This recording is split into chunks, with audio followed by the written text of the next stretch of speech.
Kirch, je suis présidente de Rinda France et directrice de l'asset management. Rinda, c'est une société anglaise, donc nous faisons de la gestion de fonds immobiliers, de la valorisation d'actifs et du property management, donc la gestion d'immeubles.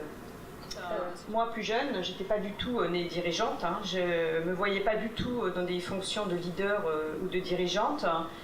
Je n'avais pas dans mon environnement, je dirais, ni de dirigeants d'entreprise, ni de personnes leaders. Chez nous, on était plutôt des gens concrets, donc j'ai fait quelques années de fac, et puis après, assez rapidement, donc à 21 ans, j'ai commencé à travailler. J'ai fait plusieurs expériences d'1 ou 2 ans, dans des secteurs qui n'avaient rien à voir du tout d'ailleurs avec le commerce international, dans l'informatique, la vente de matériel informatique, l'informatique graphique, le marketing de la grande consommation, et même l'intelligence artificielle.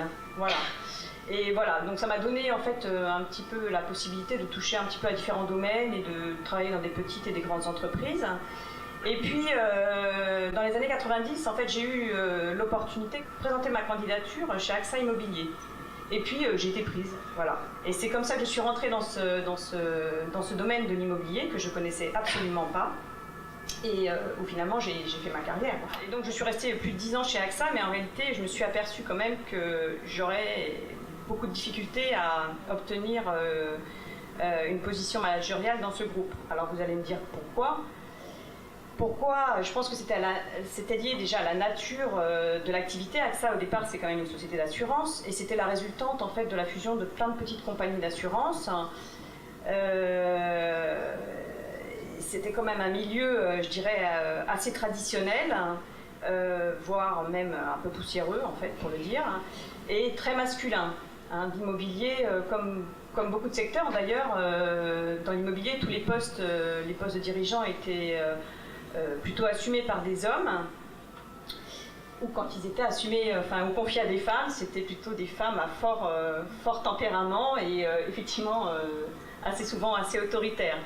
Chez AXA, il y avait quand même eu une volonté de faire évoluer un petit peu les choses et d'aller de l'avant, puisque je me souviens, dans les années 95, un directeur avait préparé et mis en œuvre un programme, d'ailleurs qui s'appelait le programme de leadership, dont la vocation était de promouvoir en fait les jeunes générations pour les faire accéder à des postes d'encadrement et de management. Et à parité d'ailleurs, puisqu'en fait c'était un groupe d'une douzaine de personnes qui étaient concernées, dont je faisais partie, et on était à part égale hommes et femmes. Manque de chance, AXA a fusionné avec l'UAP. L'UAP c'était quand même, pour ceux qui ne connaissent pas, un des premiers assureurs français. En gros ils avaient un effectif qui était plus du double de celui d'AXA. Et donc l'UAP a un petit peu, je dirais en tout cas l'état d'esprit de l'UAP et le mode de fonctionnement de l'UAP a prévalu sur celui d'AXA. L'expérience du leadership, elle est complètement tombée à l'eau et il n'y a pas eu de suite en fait.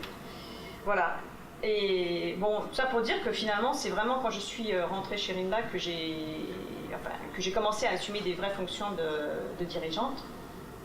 Alors on m'avait confié en fait le poste de directrice de l'asset management, et en réalité la société venait d'être créée en France, alors c'était une toute petite société, mais il fallait quand même s'occuper de la gestion de la société, donc des aspects financiers, juridiques, fiscaux, les ressources humaines, etc. Et donc en fait c'était déjà un poste de dirigeant au départ, et puis après en fait c'est allé assez rapidement.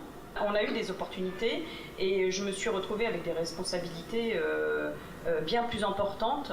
Les femmes ont même contribuent fortement à faire évoluer la notion de leader et de leadership. Voilà, c'est une notion qui a quand même beaucoup changé. Alors on n'est pas encore à parité, loin de là dans les instances dirigeantes, mais je pense que les choses évoluent petit à petit. Et que ça évolue beaucoup grâce aux femmes. D'ailleurs, on voit quand même de plus en plus de femmes dirigeantes ou présentes dans les conseils d'administration ou présentes à des postes clés des entreprises, que ce soit dans l'immobilier d'ailleurs, comme dans un tas d'autres secteurs. Parce que je pense qu'on a autant que les hommes de capacité, de qualité de leader et autant de légitimité. J'ai l'impression aussi que les jeunes femmes aujourd'hui ont beaucoup moins de doutes à ce sujet que les gens de ma génération. Le chemin est encore long, on est encore très très loin de la parité.